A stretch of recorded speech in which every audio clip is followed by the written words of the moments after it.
How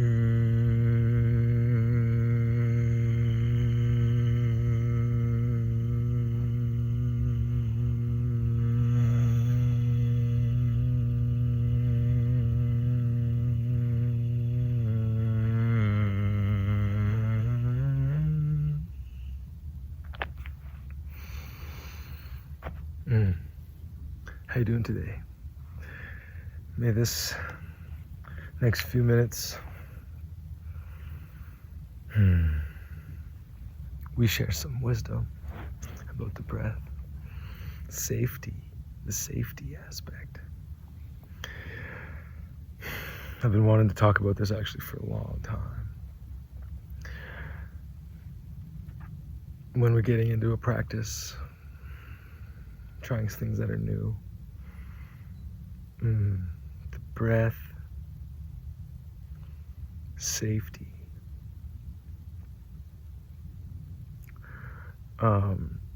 There can be a lot of danger if we get into certain techniques and follow certain gurus and do certain things.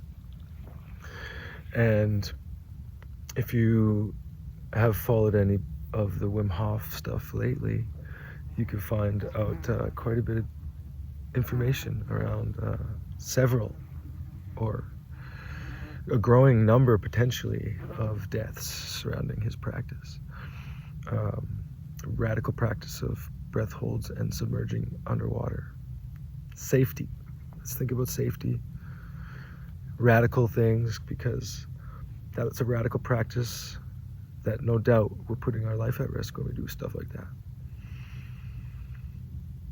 And so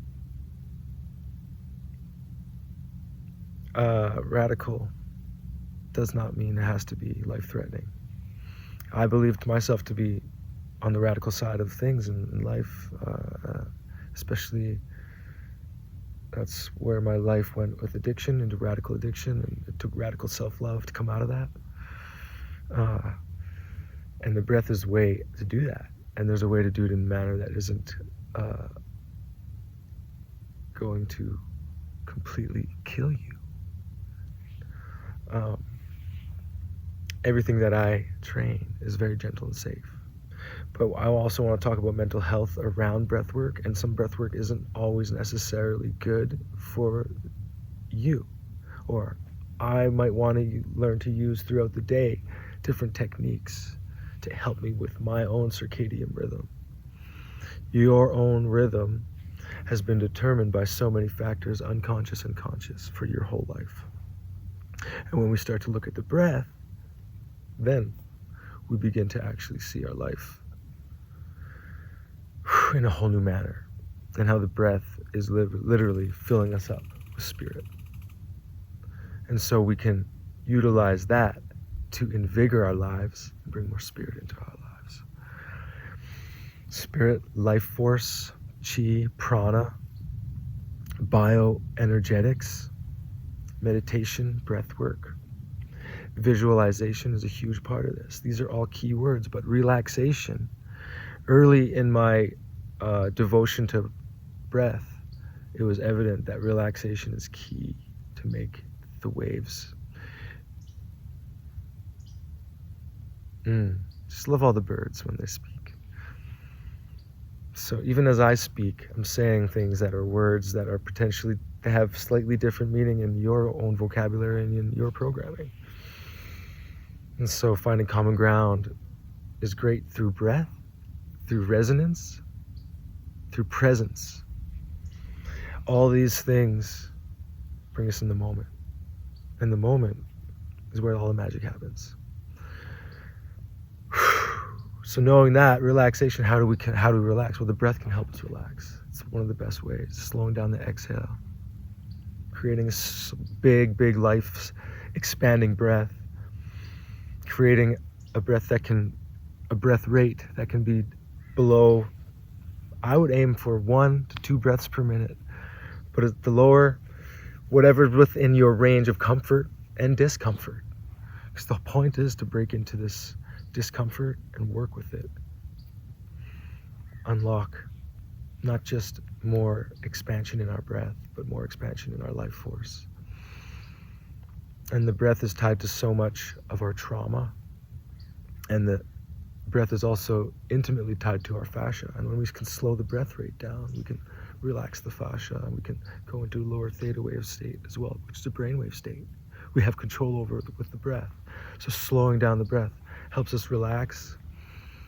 Cortisol dumping is a thing nowadays. Cortisol is overloading our system with all the stimuli, and we're not getting proper rest. So when we can learn about how our breath can assist us with rest, we can enter relaxation more and more readily with this practice. And we can do mental cleaning, energetic cleaning, energetic hygiene. Breath practice is part of an energetic hygiene practice. And that's how a good practice will be on many levels, right? So Wim Hof is intense in and out through the mouth, all right, mostly, right? That's what it mostly is, but we know breathing in through the mouth triggers us into a fight or flight state right away. So I know people that do Wim Hof still, but they breathe in through the nose and they really work on their nasal breathing. Great. However you want to do your practice, but realize that's an exciting practice. We're exciting the whole body. And then we're doing these magnificent breath holds, empty, and listening to the body. So it's a powerful body awareness practice. And it's also a practice of ego death, but also ego communication, because we want to sit in that stillness empty, and we want to be okay with the discomfort of not breathing for a while, right? But we do need to breathe eventually. So when we do, we make a conscious decision and we breathe in really, really slow. When our body's telling us to open up the floodgates and gasp for air, we decide to breathe really, really slow. And then we fill as huge as we can, because the slower we go, the bigger we get. I say that so much in the practice and in the workshops. And that is true. A lot of the time, the slower we go in life, it's like when we slow things down, we can enrich our life, because we can be more present, feel everything fully. So Wim Hof excites the breath though, right? And gets us into this state of excitement and stress. And it gets us used to that, and we become more resilient in this way. And then doing the breath holds, it's deeper layers of that. We can do this though with progressive slow breathing, very similar. We're going to deal with the discomfort of needing to breathe and breathing slowly, and getting slower and slower, and programming our breath to be slower and more effective and efficient over time. CO2 tolerance training. Safety though. Safety comes here. Setting. Set and setting. First time I heard set and setting was Terence McKenna, master teacher, psychedelic psychonaut, multi-dimension communicator. That's how I see him. And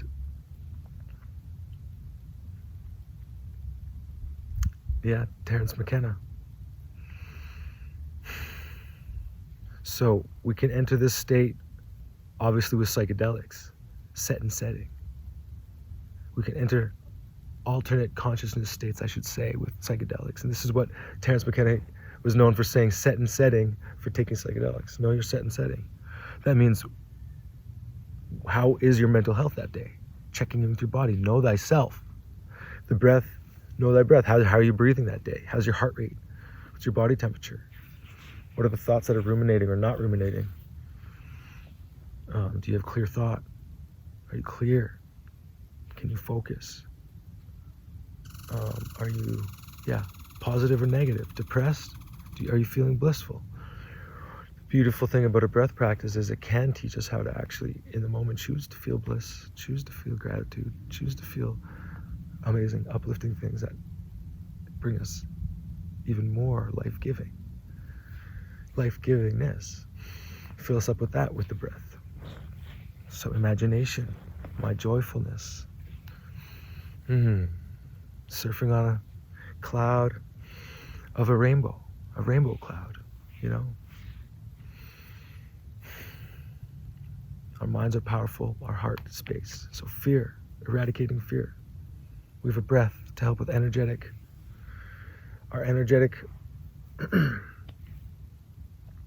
hygiene. We have a breath to remove fear, tons of breath, different types of breath. But the fear-removing breath that I know, I teach in my class, holding the breath, squeezing the fists and the jaw, tongue on the roof of the mouth, squeezing the glutes really hard, pumping the arms like that 3 times with the breath held, releasing, flushing the body with that powerful spiritual shh.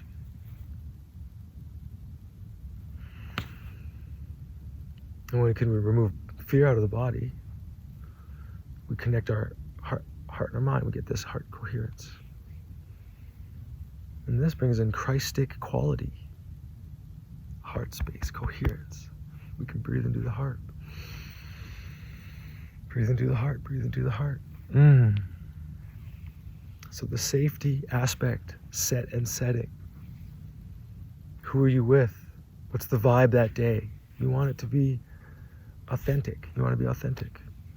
And things will come out in these other consciousness altered states that we get into with breathing slower or breathing faster.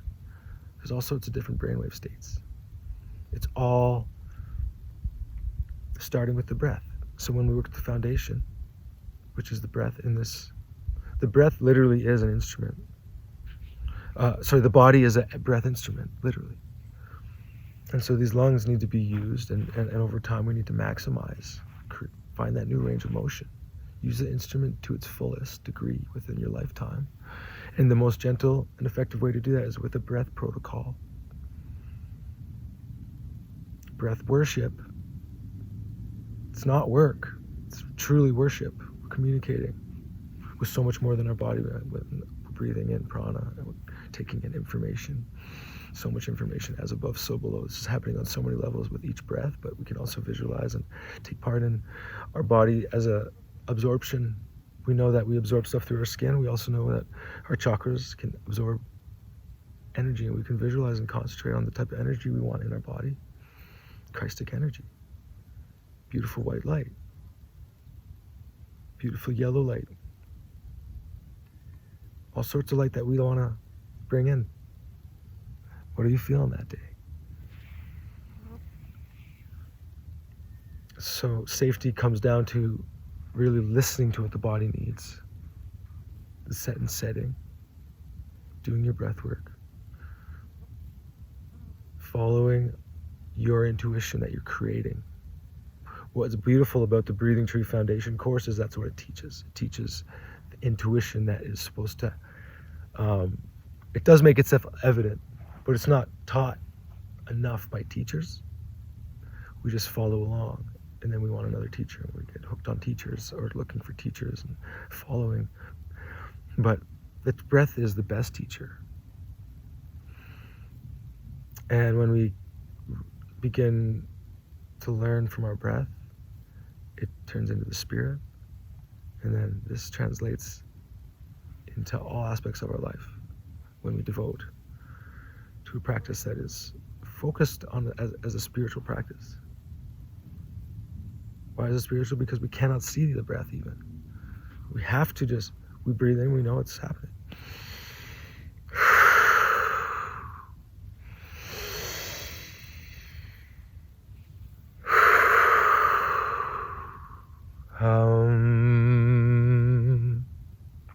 Humming increases nitric oxide, lowers cortisol.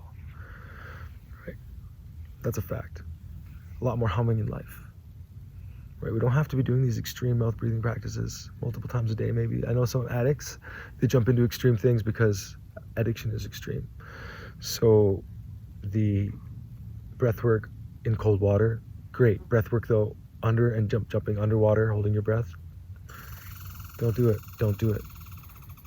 Let that be for the people who understand that their life is on the line, I guess. If you really want to do that, that's the risk. You have to know that. Big disclaimer, Wim Hof forgot to do about. And so in my practice, and especially with the Breathing Tree Foundation course, it's progressive slow breathing. The most gentle and profound, I believe,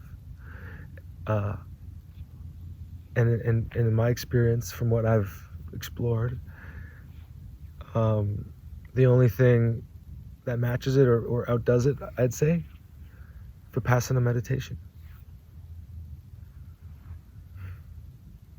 Awareness of the breath, awareness of the spirit. That is Anapana, in entry into Vipassana, which is a wonderful meditation.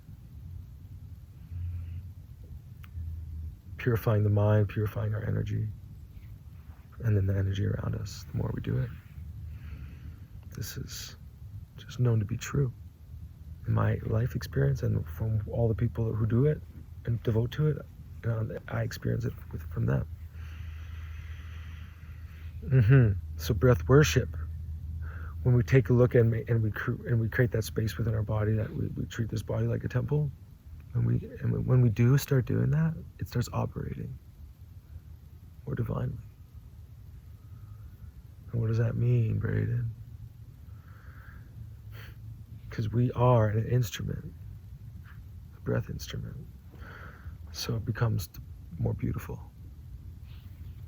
And all the character unique to us begins to resonate through everything we do and amplify through these life-giving practices, creating life-giving energy.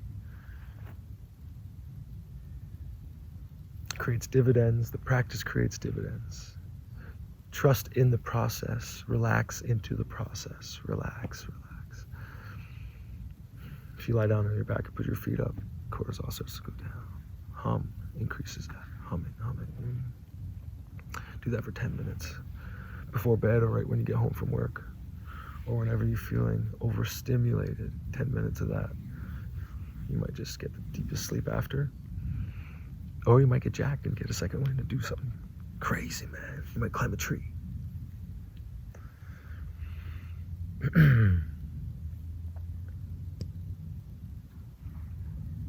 Set and setting. Get to know yourself, inner self, right? How drastically the foods do make us change. How many meals a day do you have? That's every meal you are changing your structure, your mood, your hormones, and depending, and it varies, like, what are you putting into the food? I'm noticing now, I'm really noticing some of the things I've been ignoring are starting to really show up. The food. A lot of the grains with glyphosate wreaking havoc. Parasites need to be addressed. And when we fast, we can do breath work to help. When we do cleanses, we can do breath work to get the diaphragm moving in the stomach and the organs, to do more deeper movements with the breath. And when we're empty, we can actually move our diaphragm more. So fasting, breath work is amazing. If you didn't know, in the morning, it's amazing. And then if you don't eat till the afternoon, do another breath work before you eat, and see the difference when you haven't eaten for, all morning. And that diaphragm can expand and contract into a whole new range of motions that you might never even thought of before, because you've never fasted and done breath work. And now all of a sudden you're stimulating new parts of your body and your energy system that you've never even thought existed. So that's one aspect of the breath, where we're always being pumped with food, so our diaphragm's always being displaced, and it's being shrunken over time, literally. There's so many things wrong with the food system, whatever that's going on, but even from literally, breath is being inhibited by consumption.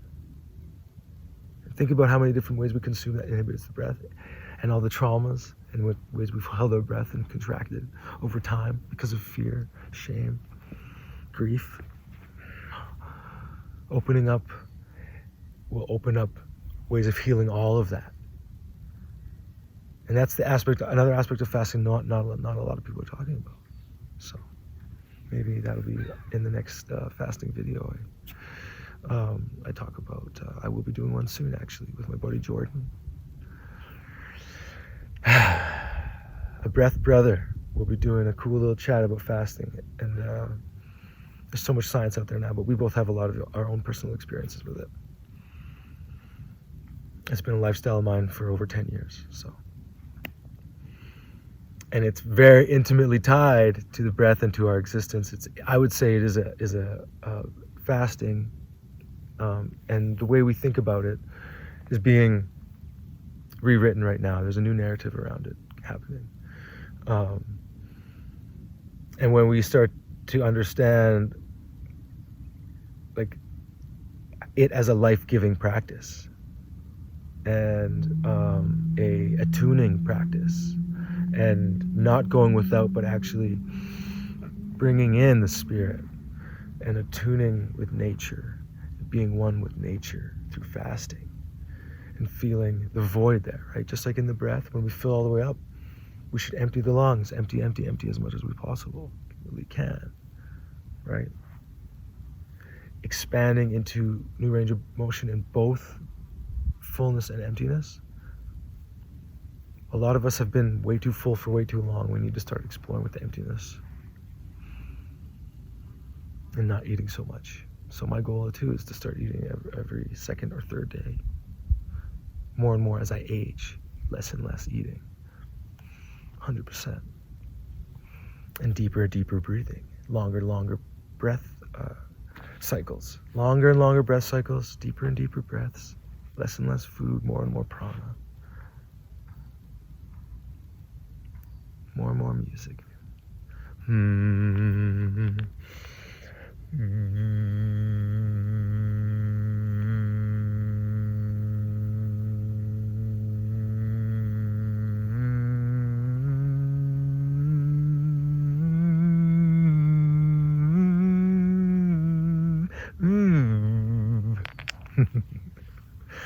I was going to try not to breathe, but then I had a breath there. I had an unconscious breath. Something happened there in my phrasing.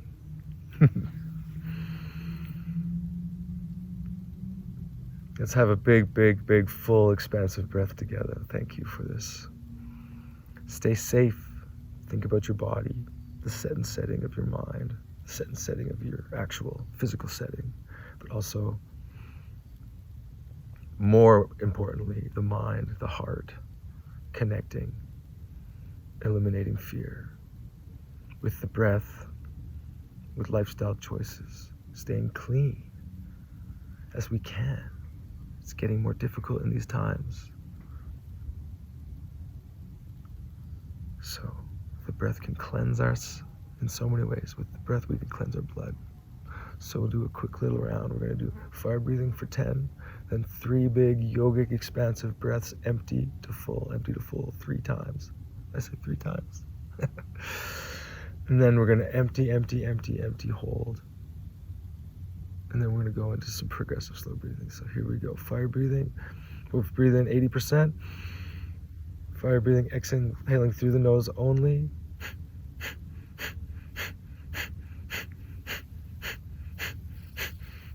Empty. Oh. Belly, solar plexus, chest, throat. And empty. Wow, there we go. Empty. If you can make a sound, push it out. In through the nose.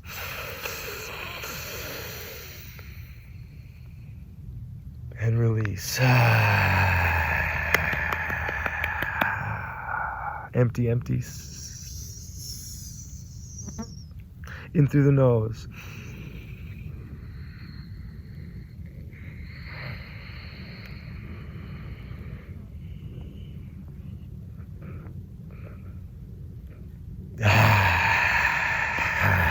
Empty. Progressive slow breathing. Empty. Hold for 3. In through the nose, gentle and big.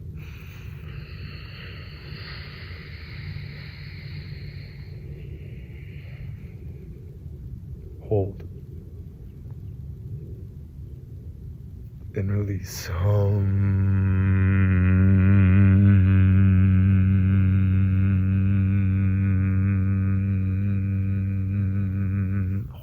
Empty.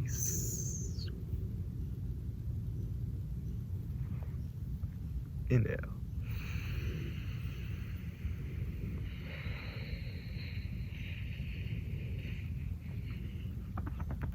Hold.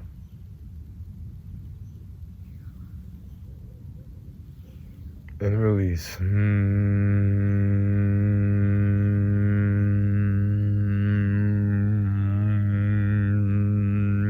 Hold.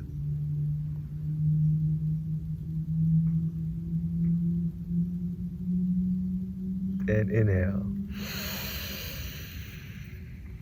And exhale. Inhale.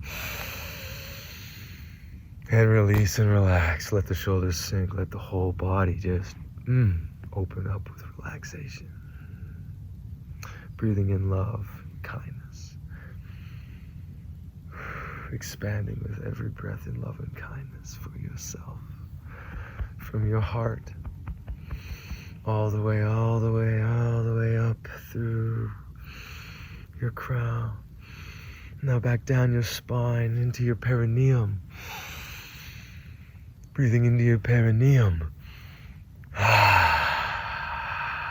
Grounding through your perineum into your legs, through the ground.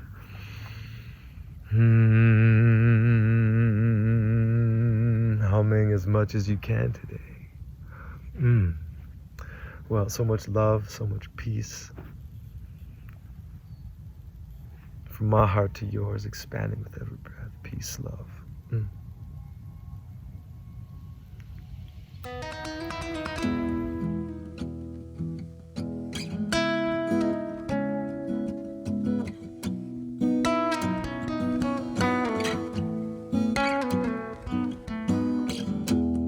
I never spent much time by the water, but when I was a kid, I'd break ice in the winter with a rock and a stick. It's funny, the things that I remember, like hanging out at a bus stop in -40 weather, -40 cutting firewood, chop by chop by chop. By the end of the night we'd retire. We'd look up at the sky, we would feel its fire shining down on me. Show